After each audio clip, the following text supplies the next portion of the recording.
اعوذ باللہ من الشیطان اللعین الرجیم بسم اللہ الرحمن الرحیم ان اللہ وملائکتہ یصلون علی النبی یا ایھا الذین آمنوا صلوا علیہ وسلموا تسلیما اللہم صل علی محمد وعلی محمد وعجل فرجا واشفنا محمد.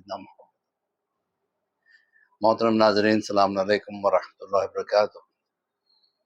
تربیت اولاد کے حوالے سے آج ہمارا لیسن نمبر 211 ہے، اور گزشتہ درس میں ہم نے گفتگو کی تھی خوف خدا کے بارے میں. آج ایک مختصر سا ٹاپک احساس گناہ. دیکھیے، بات یہ ہے کہ بشر سے اگر بے ہٹا دیا جائے تو شر ہی رہ جاتا ہے.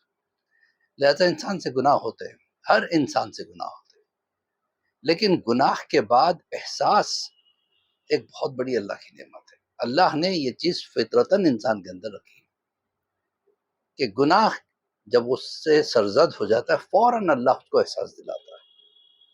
جس کا حس مر جائے، جس کا احساس سے گناہ مر جائے، وہ جانوروں سے زیادہ بدتر ہے.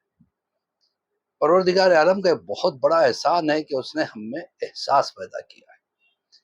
اب وہ احساس کو ہمیں مرنے نہیں دینا چاہیے، یعنی تکرار گناہ نہیں ہونا چاہیے. ایک ہی گناہ بار بار بار بار کرنے سے آدمی کا احساس ختم ہو جاتا ہے. رسول اللہ کے دور میں ایک عورت رسول اللہ کے پاس آئی، آ کے کہنے لگی یا رسول اللہ، مجھ سے بہت بڑا گناہ کبیرہ ہو گیا، لہذا مجھ پر حد جاری کیا جائے اور مجھے پاک کر دے. رسول اللہ نے کہا کہ اس وقت تیرے پیٹ میں بچہ ہے، تو جا، تیری سزا بچے کو نہیں دی جا سکتی.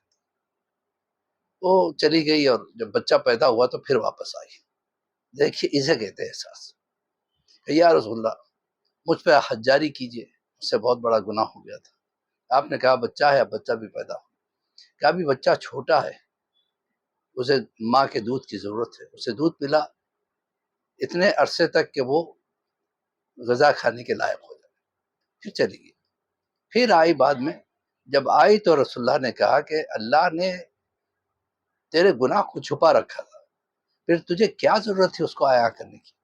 آج سب کو پتا چل گیا کہ تو گناہ گار ہے، لہٰذا اب تجھ پہ حد جاری ہو گئی. حد جاری ہوئی اور وہ جب مر گئی تو ایک آدمی نے کہا بڑی گناہ گار تھی. رسول اللہ نے کہا تم اس کے گناہ کو دیکھ رہے ہو، اس کے احساس کو نہیں دیکھتے. اس کے احساس کی وجہ سے اللہ نے اسے بالکل پاک کر دیا گناہوں سے، اور وہ اس وقت بہترین مقام پہ موجود ہے. تو عزیزان محترم، اللہ سے دعا کریں کہ پروردگار عالم ہمیں گناہ کی توفیق ہی نہ دے، موقع ہی نہ دے، کیونکہ جب موقع ملتا ہے تو پھر انسان چوکتا بھی نہیں. لہذا اگر خدا نخواستہ اگر گناہ ہو بھی جائے تو فوراً استغفار کر لینا ضروری ہے. فوراً جو ہے نا اللہ سے دعا مانگنی ضروری ہے کہ پروردگار مجھے معاف کر دے، میں آئندہ انشاءاللہ گناہ نہیں کروں گا. اسی کو احساس کہتے ہیں، احساس کو جگائے رکھے. اسی کے ساتھ مولوی عباس علی خوئی کا سلام قبول فرمائے.